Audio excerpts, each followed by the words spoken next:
Good evening, everybody. It's your favorite aspiring classicist here, a wandering author, reminding you that we are all the authors of our own lives. As always, my message remains the same: spend less, live more, earn your freedom with frugality. And we are almost done with Book 8 of Aristotle's Nicomachean Ethics. We're on Chapter 13. There are 14 chapters total. And in this one, he kind of goes over what he's been talking about the whole time. But let's go ahead and get started. He's talking about the three kinds of friendship. So there are then, as we said at the outset, three kinds of friendship, and in each kind there are both friends who are on an equal footing and friends on a footing of disparity. For two equally good men may be friends, or one better man and one worse. Similarly, with pleasant friends, and with those who are friends for the sake of utility, who may be equal or may differ in the amount of the benefits which they confer, those who are equals must make matters equal by loving each other equally. Those who are unequal by making a return, proportionate to the superiority of whatever kind on the one side.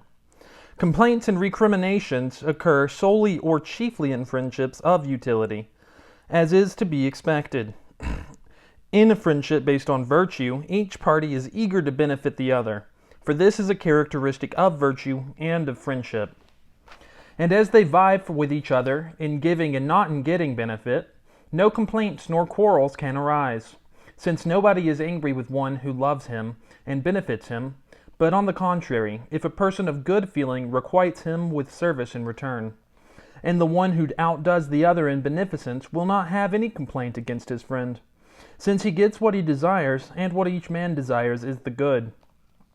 Nor again are complaints likely to occur between friends whose motive is pleasure either, for if they enjoy each other's company, both alike get what they wish for.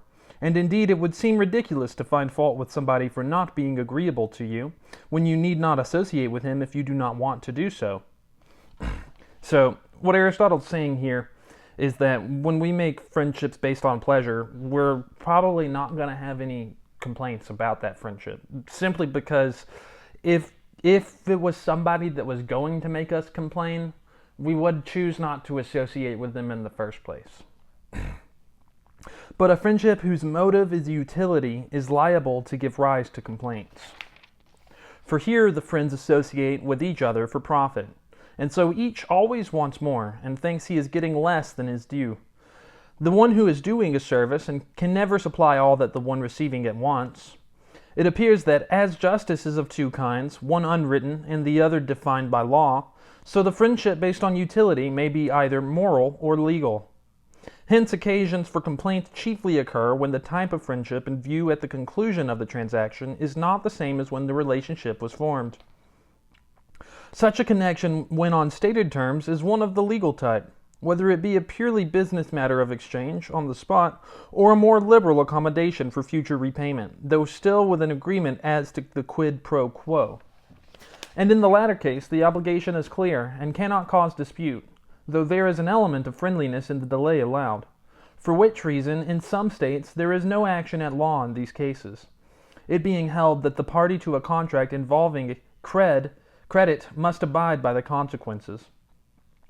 The moral type, and remember, he's saying there's the legal type of friendship based on utility and the moral type of friendship based on utility. So the moral type, on the other hand, is not based on stated terms, but the gift or other services is given as to a friend, although the giver expects to receive an equivalent or greater return, as though it had not been a free gift but a loan. As he ends the relationship in a different spirit from that in which he began it, he will complain. The reason of this is that all men, or most men, wish what is noble, but choose what is profitable. And while it is noble to render a service not with an eye to receiving one in return, it is profitable to receive one. One ought, therefore, if one can, to return the equivalent of services received, and to do so willingly.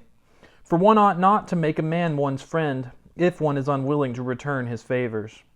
Recognizing, therefore, that one has made a mistake at the beginning and accepted a service from a wrong person, that is, a person who was not a friend and was not acting disinterestedly, one should accordingly end the transaction as if one had accepted the service on stated terms. Also, one would agree to repay a service if able to do so, and if one were not able, the giver on his side too would not have expected repayment, Hence, if possible, one ought to make a return. But one ought to consider at the beginning from whom one is receiving the service, and on what terms, so that one may accept it on these terms or else decline it. Dispute may arise, however, as to the value of the service rendered. Is it to be measured by the benefit to the recipient and the return made on that basis, or by the cost to the doer?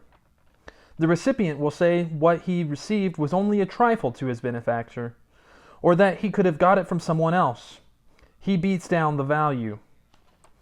The other, on the contrary, will protest that it was the most valuable thing he had to give, or that it could not have been obtained from anybody else, or that it was bestowed at a time of danger, or in some similar emergency.